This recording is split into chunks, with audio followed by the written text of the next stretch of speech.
Good morning students. आज मैं आपके इलेक्ट्रॉनिक्स की दूसरी क्लास में आपका स्वागत करता हूँ। बीएससी पार्ट सेकेंड ईयर का पेपर थर्ड है।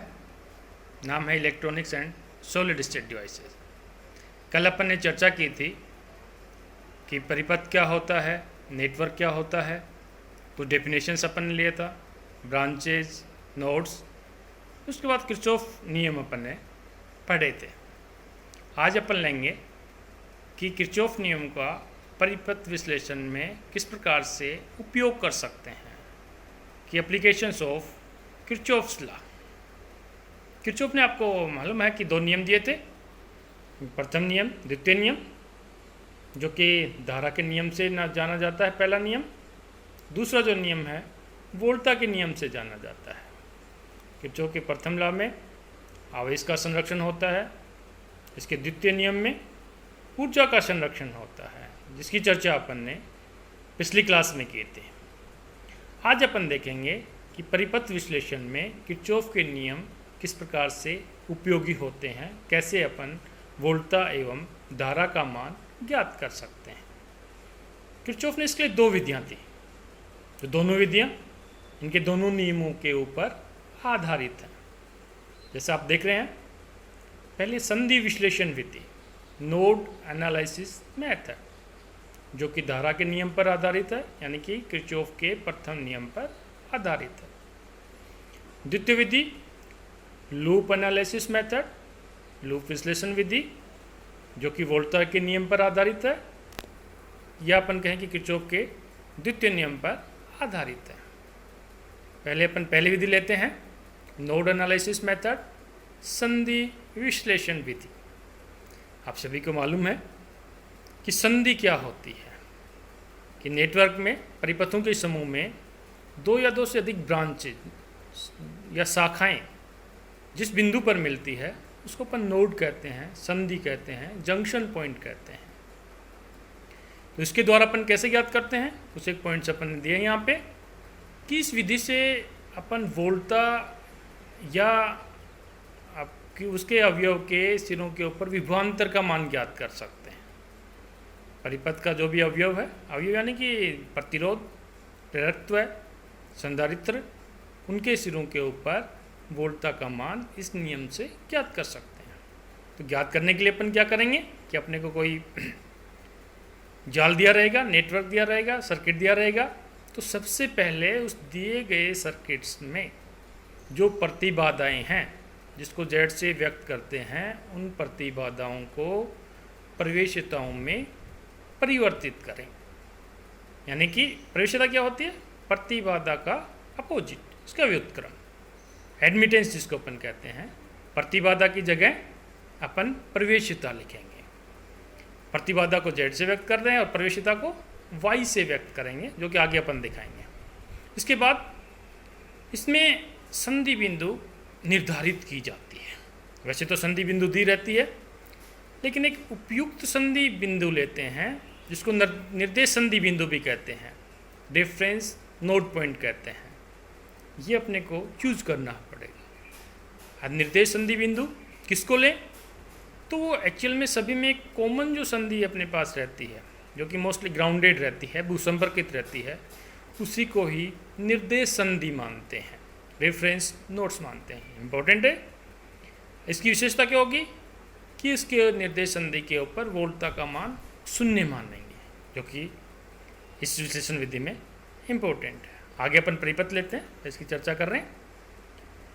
ये परिपथ आप स्लाइड्स में देख रहे हैं, यानी कि अपन कहें ये नेटवर्क है, 3 सर्किट्स हैं इसमें, परिपथों का समूह हो गया, या इसको अपन एक परिपथ भी कह सकते हैं जनरल व्यू में।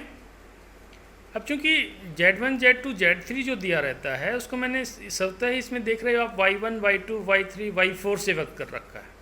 अर्थात परिपथ में जो प्रतिबाधाएं जुड़ी हुई थी, उनमें Z1 की जगह Y1, Z2 की जगह Y2, Z3 की जगह Y3, इसी प्रकार से अपन इसको प्रवेशिताओं में परिवर्तित कर दिया जाए। Y मतलब प्रवेशिता। अब फिर अपन इसमें देख रहे हैं कि इसमें संधि कितनी है, जिसको दो संधि को तो मैंने डिनोट कर रखा है, ए और बी से, नोड पॉइंट को। अब अपने पास आता है कि इसमें रेफरेंस जंक्शन कौन सा ले, नोड कौन सा ले, निर्देश संधि कौन सी ले। तो उसमें भूसंपर्कित जो अपन करेंगे कॉमन अपने पास जो संधि है, जैसे y3 के सिरे में देख रहे हैं, y4 के शुरू में अपन देख रहे हैं कॉमन आके नेगेटिव सिरे से मिल रही है। तो नेगेटिव सिरा जो अपन कहते हैं कि वोल्टेज का मान वहाँ कम है, उसको अपन ग्राउंडेड अपन कह सकते हैं। तो उसको अपन ने एक रेफरेंस संधि माना, निर्देश संधि माना, जिसको O से व्यक्त कर रखा है। O यानी कि इसके ऊपर वोल्टता का मान 0 है। हम माना कि चित्रानुसार परिपथ में बहने वाली धाराएं, परिपथ फर्स्ट में y1 जो ब्रांच है, शाखा जो अपने पास है, उसमें से धारा I1 फ्लो हो रही है। y2 जो अपने पास एक शाखा है, उसमें धारा I2 बह रही है। y3 में I3, y4 में I4, y5 में I5 धारा प्रवाहित हो रही है। अब ओम के नियम से किस प्रकार से अपन इनका मान ज्ञात करेंगे? तो ओम के नियम से अपन देखें कि I1 क्या होगी? V/R। V यहाँ पे क्या है? इसकी सिरों पर वोल्टेज। अपन ने माना कि y1 के दूसरा जो सिरा है, निर्देश संधि जिसको अपन A दिख रही है, वहाँ पे वोल्टता अपने पास EA है और बैटरी का वोल्टेज E है। तो I1 क्या होगी? विभवांतर अपॉन प्रतिरोध या प्रतिबाधा। तो विभवांतर क्या होगा? E माइनस EA, और प्रतिबाधा की जगह अपन ने प्रवेशिता कर दिया, तो 1/Z जो आता है उससे अपने पास y1 आ गया। तो I1 इज इक्वल टू क्या होगा? E minus EA multiple of y1। y यानी कि अपने पास प्रवेशिता है। अब अपन देखते हैं इसी प्रकार से I2 का मान ज्ञात करते हैं। I2 क्या होगी? कि अवयव y2 से बहने वाली धारा, अवयव यहाँ पे क्या है? प्रवेशिता, जिसको y2 से रिप्रेजेंट कर रखा है। अब y2 के सिरे पर वोल्टेज अपने पास EA है, B सिरे के ऊपर वोल्टेज EB है। तो उन पर विभवांतर क्या हुआ? EA minus EB। ओम के नियम से विभवांतर अपन प्रतिबाधा आती है, तो प्रतिबाधा का व्युत्क्रम अपने पास प्रवेशिता हो गया, तो मल्टीपल अपन ने कर दिया y2।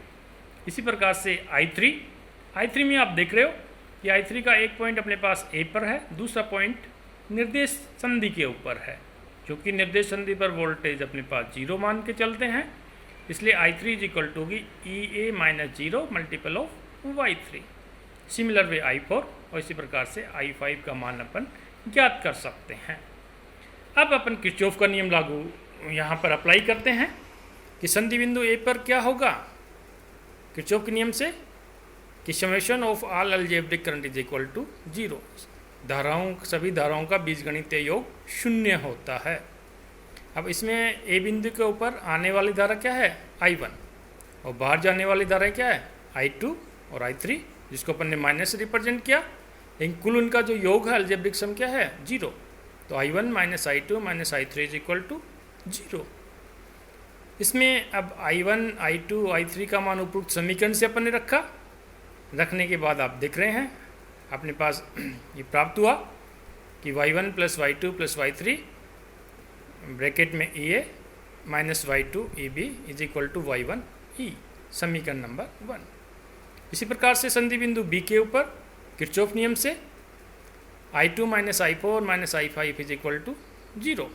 यहाँ पर आने वाली धारा क्या है? I2, बाहर जाने वाली धारा क्या है? I4 और I5। लेकिन इनका अलजेब्रिक सम में प्लस माइनस दोनों चिन्ह आते हैं, जो मैंने पहले भी आपको बताया। तो अपने पास होगा I2 minus I4 minus I5 is equal to 0।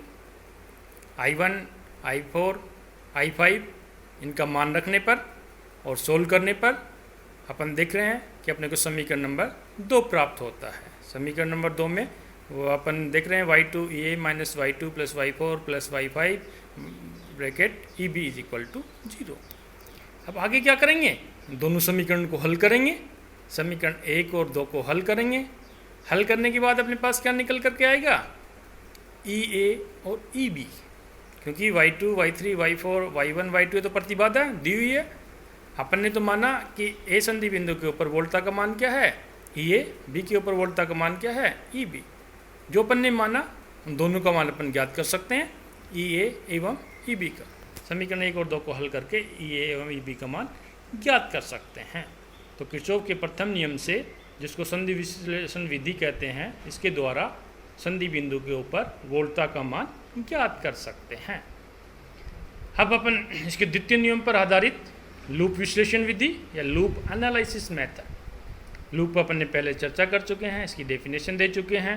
मैंने पहले आपको बताया था कि लूप का उपयोग अपन बार बार करेंगे। किरचॉफ का जो द्वितीय नियम है उसमें लूप अपने पास आता है। इसमें क्या कहता है कि किसी लूप में धारा की दिशा के अनुसार कुल वोल्टताओं का बीजगणितीय योग 0 होता है, जो कि किरचॉफ का द्वितीय नियम है। अब इस मेथड विधि से अपन परिपथ के किसी अवयव से बहने वाली धारा का मान ज्ञात कर सकते हैं। वैसे तो धारा आगे तो वोल्टता भी ज्ञात कर सकते हैं, लेकिन सबसे पहले उपयुक्त किसके लिए रहती है? धारा का मान ज्ञात करने के लिए। इसके लिए दिए गए जाल में या अपन के परिपथ में एक उपयुक्त लूप निर्धारित करते हैं, लूप जिसको पास भी कहते हैं। लूप अपन कैसे मानेंगे? अपनी सुविधा अनुसार मानेंगे कि कौन कौन से लूप बन रहे हैं, कैसे अपने पास इजी व्यू से सोल्व करना आसान रहेगा, इसलिए लूप अपन निर्धारित करते हैं। इसके पश्चात लूप में करंट की डायरेक्शन भी अपने को देनी है, उसकी कल्पना कर सकते हैं या अपन खुद मानते हैं कि कौन सी डायरेक्शन में अपन धारा की दिशा मानते हैं। तो लूप 1 में अपन ने धारा की दिशा अगर क्लॉकवाइज ले ली तो आगे भी क्लॉकवाइज लेंगे। एंटी क्लॉकवाइज ले ली तो एंटी क्लॉकवाइज लेंगे। इसके बाद किरचॉफ का द्वितीय नियम का यूज़ करते हुए लूप समीकरण लिखेंगे। जितने लूप हैं उतने अपने पास समीकरण होंगे। फिर जितने समीकरण अपने पास आएंगे उन समीकरणों को अपन हल करेंगे। हल करके धारा का मान ज्ञात कर सकते हैं कि उस लूप में बहने वाली धारा का मान क्या होगा। इसको अपन निम्न प्रकार से समझ सकते हैं। नेक्स्ट स्लाइड्स में देखिएगा। अपन ने एक कल्पना की कि अपने पास एक नेटवर्क है, जैसा आप देख रहे हैं। इस नेटवर्क में जो प्रतिबाधाएं आप देख रहे हैं, जिसको डिनोट कर रखिए Z1, Z2, Z3, Z4, Z5 से, ये बैटरी है। अब आपको इसमें 3 लूप दिख रहे होंगे, first loop, second loop, third loop, जिसको मैंने डायरेक्शन से, करंट की डायरेक्शन से दर्शा रखा है। अब माना कि फर्स्ट जो लूप है उसमें बहने वाली धारा I1 है, सेकंड लूप है उसमें बहने वाली धारा I2 है, थर्ड लूप जो उसमें बहने वाली धारा I3 है। अब यहाँ तो अपन ये देख रहे हैं कि इस विश्लेषण विधि से कैसे अपन धारा का मान ज्ञात कर रहे हैं। कई न्यूमेरिकल क्वेश्चंस भी आएंगे, अगर उसको सोल्व करेंगे, ये तो अपन सीख रहे हैं। अब प्रथम लूप के लिए अपन देखें, लूप समीकरण लिखेंगे। तो प्रथम लूप के लिए लूप समीकरण क्या होगा? पहले क्लास में चर्चा की थी कि धारा के दिशा के अकॉर्डिंग अपन चलें और कुल वोल्टताओं का बीजगणितीय योग 0 करें। तो आप देख रहे हैं कि धारा की दिशा के अकॉर्डिंग चल रहे हैं, तो Z1 के सिरों पर वोल्टता कितनी होगी? ओम के नियम से I1 Z1, Z3 पे क्या होगी? I1 Z3, और आगे अपन चल रहे हैं तो माइनस ई अपने पास आएगा कि माइनस से प्लस के अपन जा रहे हैं, लोअर वोल्टेज से हायर वोल्टेज की तरफ जा रहे हैं, माइनस ई आ गया। लेकिन बीच में आप देख रहे हैं इसमें माइनस I2 Z3। अभी माइनस I2 क्यों? क्योंकि सेकंड लूप का इसके पास इंटरेक्शन जो अपने पास होता है, जुड़े हुए हैं। तो लूप I1 तो बह रही है, लेकिन I2 करंट है वो भी इसमें से बहेगी Z3 में से, लेकिन इसकी डायरेक्शन I1 के अपोजिट है। अब डायरेक्शन अपोजिट होने के कारण अपन ने माइनस ले लिया, माइनस I2 Z3। इसको कंबाइन लूप में लिख दिया I1 minus I2 Z3 is equal to 0। इसको हल कर रहे हैं तो अपने पास समीकरण नंबर 1 प्राप्त हुआ। अब यहाँ पे अपने को I1 प्राप्त होती है, I2 प्राप्त होती है, फर्स्ट लूप के लिए I3 नहीं होती। तो अपने समीकरण को थोड़ा इक्विवेलेंस बनाने के लिए, आगे हेल्प करने के लिए अपन माना कि अपने पास I3 मल्टीप्लाई 0 लिखा समीकरण 1 में, 0 I3, यानी कि यहाँ कोई अवयव नहीं है, लेकिन मान लिया समझाने के लिए 0 I3 इज इक्वल टू ई, समीकरण नंबर 1। इसी प्रकार से लूप 2 के लिए, आप लूप 2 में देख रहे हैं Z2, Z4, Z3 से बहने वाली धारा तो I2 है, लेकिन लूप Z3 अवयव से बहने वाली धारा I1 भी होगी, जिसकी डायरेक्शन अपोजिट होगी I2 के, एवं अवयव Z4 में बहने वाली धारा I3 होगी, जिसकी डायरेक्शन I2 के अपोजिट है।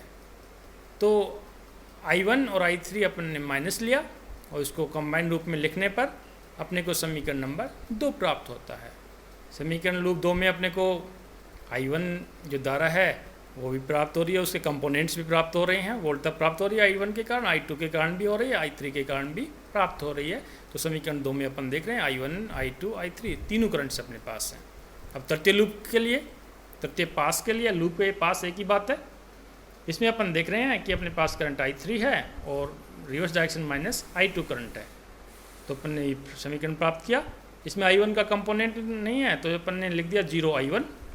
समीकरण को एक सिमेट्रिक देने के लिए इस प्रकार से अपन ने लिखा, समीकरण 1, 2, 3 प्राप्त हुए। अब अपने पास आएगा समीकरण 1, 2, 3 को हल करें। हल आप किसी मेथड से कर सकते हैं, मैथमेटिक्स के स्टूडेंट्स हैं आप लोग। तो I1, I2, I3 यानी कि 3 समीकरण आ गए, तीनों को अपन हल करें। हल करने के बाद क्या प्राप्त होगा अपने को, I1, I2, I3। लेकिन एक सिंपल मेथड रहता है कि ये थोड़े इसमें तीन अपने पास कम XYZ की तरह से अपने पास I1, I2, I3 आ रहे हैं, तो उसको मैट्रिक्स विधि के द्वारा अपन हल कर सकते हैं। मैट्रिक्स विधि के द्वारा जो अपन हल कर रहे हैं, तो नेक्स्ट स्लाइड में देखिएगा कि जो मैट्रिक्स अपने पास जो अवयव आ रहे हैं I1, I2, I3 के जो कोफिशिएंट्स जो अपने पास आ रहे हैं उसको सारणिक विधि से लिख सकते हैं, Z1 + Z3 - Z3, जैसे आप स्लाइड्स में देख रहे हैं। और आगे इसको अपन नाम दे दिया Z11, Z12, Z13, Z21, Z22, Z23, फिर Z3, Z32, Z33। ये अपने पास फर्स्ट जो अपने पास कॉलम है ये I1 के कंपोनेंट है, सेकंड में I2 के कंपोनेंट है, थर्ड में I3 के कंपोनेंट है। आगे इसमें लिखा कि Z11 अपने पास क्या है, Z1 + Z2, Z22 अपने पास क्या है, Z2 + Z3 + Z4, और Z33 क्या है, Z4 + Z5। अब Z11 को अपन ने कहा प्रथम लूप की प्रतिबाधा, Z22 द्वितीय लूप की प्रतिबाधा, Z33 तृतीय लूप की प्रतिबाधा। अब इसमें आगे अपन देखें कि Z12 = Z21 = -Z3, यानी कि जो कंपोनेंट्स अपने पास हैं Z12 का वो अपने पास क्या है, Z3 है, -Z3 है। और इसका अपोजिट अपन Z21 1 से 2, 2 से 1, अर्थात पास 1 और 2 के मध्य अन्योन्य प्रतिबाधा, इसको क्या कहेंगे, इन म्यूचुअल इम्पिडेंस और लूप 1 और 2। इसी प्रकार से Z13, Z31 = 0, जो पिछले स्लाइड्स में अपन देख रहे हैं, ये अपने पास 1 और 2 पास से संबंधित है, तो इसको कहेंगे अपन पास 1 एवं पास 2 के मध्य अन्योन्य प्रतिबाधा। इसी प्रकार से Z23 = Z32 - Z4, पास 2 एवं 3 के मध्य अन्योन्य प्रतिबाधा। अब इसको इस प्रकार से अपन लिखते हैं समीकरण 1, 2, 3 को V = IR फॉर्म में। R की जगह यहाँ पे प्रतिबाधा है, V की पास अपने जो फॉर्म है E0, 0, 0। समीकरण 1, 2, 3 से इस प्रकार से अपन लिख सकते हैं I1, I2, I3। अब इसमें यह है कि किसी भी जाल में मान लीजिएगा कि 20 शाखाएँ हैं, n संधि है, तब कितने समीकरण प्राप्त होंगे, तो यहाँ B - n + 1। अपने वाले में अपन कहें कि यहाँ पे 8 ब्रांचेज हैं, संधि है अपने पास 4 हैं, एक अपने पास +1, इसका मतलब अपने को 3 समीकरण प्राप्त होते हैं। अब इसको अपन हल करें। अब जो सारणी का जो पिछली स्लाइड्स में अपन देख रहे हैं, जिसको डेल Z अपन कहें = ZI, तो सारणिक रूप में डेल Z का मान क्या है, Z1 + Z3, जो कंपोनेंट्स आप देख रहे हैं, -Z3 0, -Z3, Z2 + Z3 + Z4, -Z4 सारणिक रूप से। अब इसको हल करें। हल करने तो आप सभी को आना चाहिए, सबसे इम्पोर्टेंट है। इस प्रकार से जो भी अपने पास सारणिक है उसको आगे किस प्रकार से मल्टीप्लाई करें। तो सबसे पहले इसमें Z1 + Z3, इसका सेकंडेज क्या होगा, इसको मल्टीप्लाई अपन ने कर रखा है, इस कॉलम को छोड़ दिया और इससे संबंधित Z1 + Z3 है, इस रो को छोड़ दिया। तो यहाँ पे अपने पास जो बच रहा है इसको मल्टीप्लाई किया, Z2 + Z3 + Z4 × Z4 + Z5, फिर minus Z4 × Z² minus minus अपने पास प्लस, लेकिन इधर करते हैं तो माइनस सिंबल आता है इसलिए माइनस आ गया, प्लस फिर अपने पास माइनस आता है। माइनस जो कंपोनेंट अपन देख रहे हैं सेकंड कॉलम का फर्स्ट, ये -Z3 है, तो माइनस माइनस प्लस हुआ Z3। इसका सेकंडेज अपन लेंगे, सेकंडेज लेंगे तो -Z3 × Z4 + Z5, और ये -0 आएगा क्योंकि मल्टीप्लाई कर रहे हैं तो 0 हो जाएगा, प्लस थर्ड जो अपने पास कॉलम है उसका फर्स्ट जो अपने पास अवयव हो 0 है, 0 मल्टीप्लाई इसका सेकंडेज ले रहे हैं 0 का, जिसका सेकंडेज अपने पास होगा 0 आएगा। जो वैल्यू है उसको अपन लिख देते हैं कि 0 से मल्टीप्लाई करेंगे तो अपने पास 0 आएगा, तो आगे अपन ने लिख इसको 0 लिख दिया। इसको सोल्व करते हैं तो अपने पास उपयुक्त एक्सप्रेशन प्राप्त होता है। अब फिर अपने पास एक नीचे दिया डेल 1। डेल 1 क्या है कि सारणिक जो अपने पास आई है उसके फर्स्ट कॉलम में अगर अपने को वोल्टता प्रतिस्थापित कर दिया उसको डेल 1 कहेंगे। तो डेल 2 क्या होगा, यानी कि उपरोक्त सारणी के सेकंड कॉलम में अगर अपने E000 प्रतिस्थापित कर दिया वो del 2 होगा। अगर तृतीय स्तंभ में अपन ने E000 स्थापित कर दिया तो del 3 होगा। तब I1 I2 I3 क्या क्या होंगे कि I1 is equal to del 1 upon del z, I2 is equal to del 2 upon del z, I3 is equal to del 3 upon del z। यानी कि अपने पास अगर 2 3 4 5 मान लीजिए अपने पास n सर्किट्स हैं, लूप्स हैं, तो IR is equal to del R upon del z। R माना कि अपने पास लूप्स की संख्या है, बहने वाली धारा का मान अपन ज्ञात कर सकते हैं, जो इसमें देखा। इसके बाद अपन जो लेंगे वो लेंगे कि एक दो न्यूमेरिकल क्वेश्चंस लेते हैं कि किस प्रकार से इसको आगे अपन सोल्व करेंगे। आप भी न्यूमेरिकल क्वेश्चंस करके देखना, एक असाइनमेंट है कि लूप विश्लेषण विधि से और धारा विश्लेषण विधि से किसी परिपथ में विभवांतर का मान या धारा का मान किस प्रकार से आप ज्ञात कर सकते हैं। Thank you.